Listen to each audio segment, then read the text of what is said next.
नमस्कार दोस्तों। संसार में कई ऐसे रहस्य हैं जिनका अभी तक कोई पर्दाफाश नहीं हुआ है। वैज्ञानिक भी मानते हैं कि इनको एक मिस्ट्री के तौर पर देखा जा सकता है। इनको सॉल्व करना बहुत ही मुश्किल या कह सकते हैं नामुमकिन बात है। जी हाँ दोस्तों, कई ऐसे मंदिर, कई ऐसे मस्जिद जिनका रहस्य आज तक कोई नहीं जान पाया। कई ऐसी जगहें जिनको आज तक कोई नहीं समझ पाया। जी हाँ दोस्तों, आज हम आपको एक ऐसे मंदिर के बारे में बताएंगे कि वहाँ का रहस्य आज तक कोई दुनिया का वैज्ञानिक भी नहीं समझ पाया। जी हाँ दोस्तों, आज हमारी बात होगी कामाख्या देवी मंदिर की। जी हाँ दोस्तों, कामाख्या देवी मंदिर को कहा जाता है कि यहाँ पर मासिक धर्म के दौरान ब्रह्मपुत्र नदी जो इस मंदिर के बगल में बहती है वो लाल हो जाती है।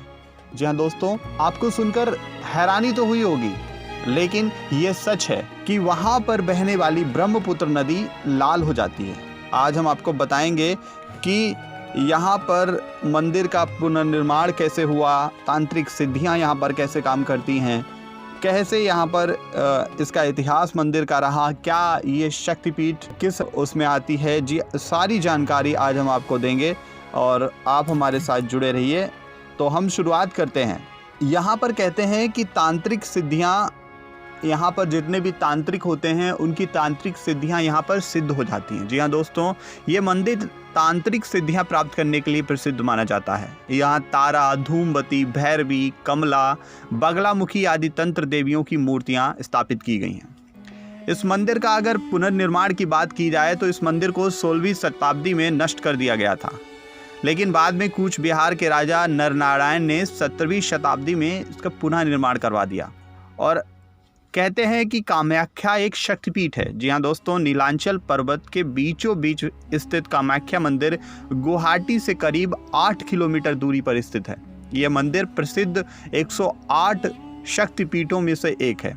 माना जाता है कि पिता द्वारा किए जा रहे यज्ञ की अग्नि में कूदकर सती के आत्मदाह करने के बाद जब महादेव उनके शव को लेकर तांडव कर रहे थे, तब भगवान विष्णु ने उनके क्रोध को शांत करने के लिए अपना सुदर्शन चक्र छोड़कर सती के शव के टुकड़े कर दिए थे। उस समय जहां सती की योनि और गर्भ आकर गिरे थे, आज उस स्थान पर कामाख्या मंदिर स्थित है। कामदेव का पौरुष क्या है इस मंदिर में? इसके अलावा इस मंदिर को लेकर एक और भी कथा प्रचलित है। जी हाँ दोस्तों, कहा जाता है कि एक बार जब काम के देवता कामदेव ने अपना पुरुषत्व खो दिया, तब इस स्थान पर रखे सती के गर्भ और योनि की सहायता से ही उन्हें अपना पुरुषत्व हासिल हुआ था। एक और कथा ये भी कहती है कि इस स्थान पर ही शिव और पार्वती के बीच प्रेम की शुरुआत हुई थी। संस्कृत भाषा में प्रेम को कहा जाता है, प्रेम को काम कहा जाता है, जिससे कामाख्या नाम पड़ गया। जी हाँ दोस्तों, इसकी अधूरी सीढ़ियाँ क्या राज खोलती हैं। इस मंदिर के पास मौजूद सीढ़ियाँ अधूरी हैं। इसके पीछे भी एक कथा मौजूद है। कहा जाता है कि एक नरक नाम का राक्षस देवी कामाख्या की सुंदरता पर मोहित होकर उनसे विवाह करने चाहता था, परंतु देवी कामाख्या ने उसके सामने एक शर्त रख दी। वो शर्त, कामाख्या देवी से विवाह की शर्त नरका नाम के राक्षस ने की थी। तो कामाख्या देवी ने उससे शर्त रख दी। तो कामाख्या देवी ने नरका से कहा कि अगर वह रात ही रात नीलांचल पर्वत से मंदिर तक सीढ़ियां बना पाएगा तो ही वह उनसे विवाह करेंगी। नरका ने देवी की बात मान ली और सीढ़ियां बनाने लगा। देवी को लगा कि नरका इस कार्य को पूरा कर लेगा, इसलिए उन्होंने एक तरकीब निकाल ली। उन्होंने एक कौवे को मुर्गा बनाकर उसे भोर से पहले ही बांग देने को कह दिया। नरका को लगा कि वह शर्त पूरी नहीं कर पाया, परंतु उसे उसकी हकीकत का पता चल गया, तो वह उस मुर्गे को मारने दौड़ा और उसकी बलि दे दी। जिस स्थान पर मुर्गे की बलि दी गई उसे कुकुरकता नाम से जाना जाता है। इस मंदिर की सीढ़ियाँ आज भी अधूरी हैं। अब बात कर लेते हैं यहाँ मासिक चक्र का क्या रहस्य है। जी हाँ दोस्तों, हम आपको बता दें, कामाख्या देवी को बहते रक्त की देवी भी कहा जाता है। इसके पीछे मान्यता ये है कि ये देवी का एकमात्र ऐसा स्वरूप है जो नियमानुसार प्रतिवर्ष मासिक धर्म के चक्र में आता है। सुनकर आपको अटपटा तो लग सकता है, लेकिन कामाख्या देवी के भक्तों का मानना यही है कि हर साल जून के महीने में कामाख्या देवी रसवला होती हैं और उनके बहते रक्त से पूरी ब्रह्मपुत्र नदी का रंग लाल हो जाता है। इस मंदिर में प्रवेश भी निषेध माना जाता है। इस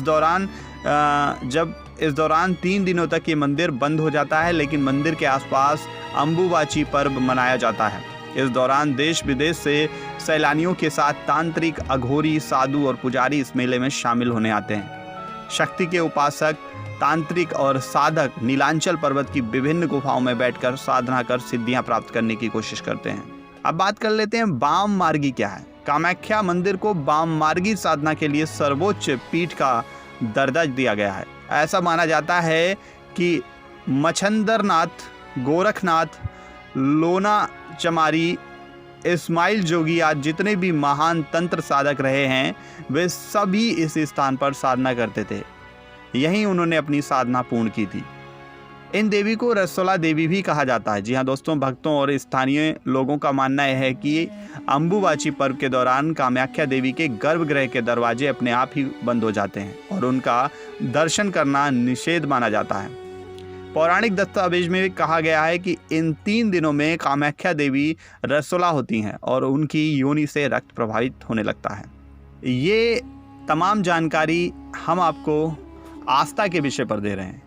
यहाँ ये ऐसी आस्था है। जी हाँ दोस्तों, यहाँ माना जाता है ऐसा जो भी होता है ये एक आस्था है लोगों की, उनके भक्तों की ये एक ऐसी आस्था है।